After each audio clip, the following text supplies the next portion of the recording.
It's me again, Thomas here in my man cave.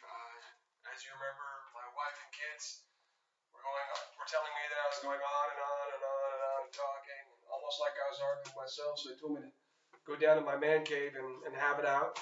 So here I am again. So my goal is just not to be awful at this once again, so as to have constructive feedback and perhaps create a debate and not to hear crickets out there.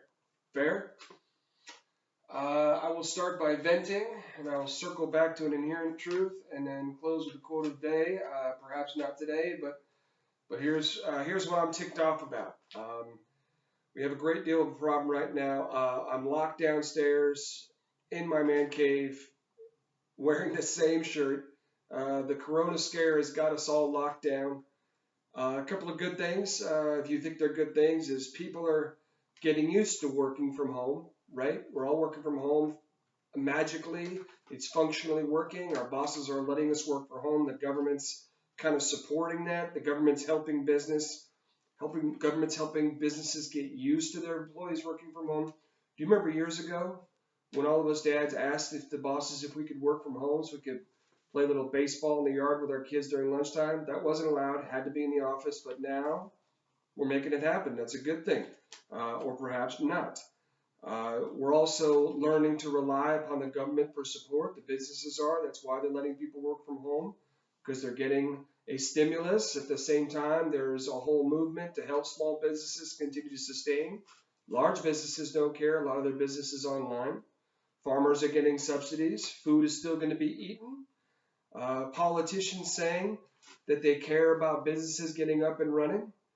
You hear that a lot on the news. We got to get these businesses up and running. You ever notice when a politician has that accent that they're so convincing? They seem so organic. They work on that approach. They want to sound real. And for some reason, all the politicians are talking about getting business up and running. It's one of two reasons. One, they realize that business makes money, which gives them their donations. Or two, they realize that the world and the economy functions on business. And as long as they've been in politics for the decade or 2 decades, or for Schumer and Biden, it's 4 decades. As long as they've been in government, businesses keep running so that they can pretend as though they're really helping the world and helping the economy, and they understand business and economy and growth and sales and supply and demand, but really, they're just living off businesses growing. And they say, let's get businesses up and running, just like they are right now in the coronavirus scare. But they don't care. It's fully substantiated by them insulating their safety by keeping people at home and perhaps telling us all that they care.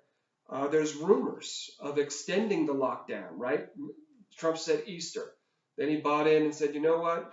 Let's do the end of April. Let's be careful. Shh. We're hearing whispers now that it's in fact going to be the end of May. And Bill Gates thinks the end of June or 4th of July. 4th of July in my town was already canceled. You see how people are getting more comfortable with the shutdown? First, it's insulated by government subsidies and money. The politicians are saying they care about money. People getting used to working from home. Heck, they like it. But is it good?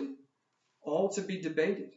But the fact is that the rumor of extending the lockdown is also being backed up by a rumor of supporting that extension via National Guard.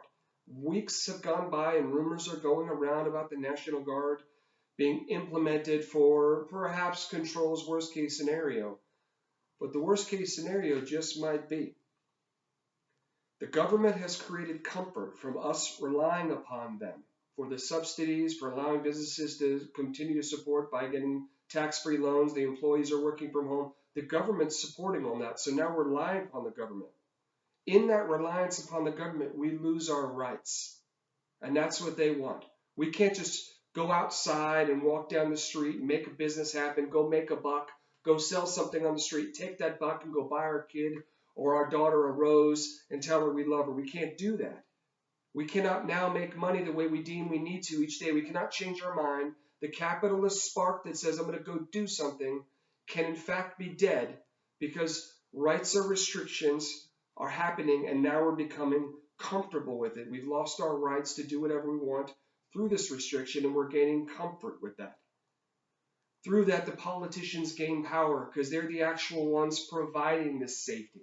providing the quarantine, providing the money coming in the mail, providing all of us getting direct deposits. We're not going out to get the money. It's coming directly to our bank account. You see that comfort that the government is providing? They're also adding on debt to us consumers, and the government's taking debt only to further substantiate their existence. If we didn't have debt, we didn't have the coronavirus debt, and we weren't owing the government debt for our businesses, we wouldn't have to play by the rules, but it looks like we're down that avenue, and we're going to have to play by the rules. So the fact is, we're at the tail end of this, and everything looked good. The government was helping, but it looks like things could be going terribly bad. So is it time now that people stood up and said no more? We got a little crazy before, or is anyone going to listen to me? Is now the time? We're going to wait one more week. I'm going to go watch the news in my man cave. You keep watching too.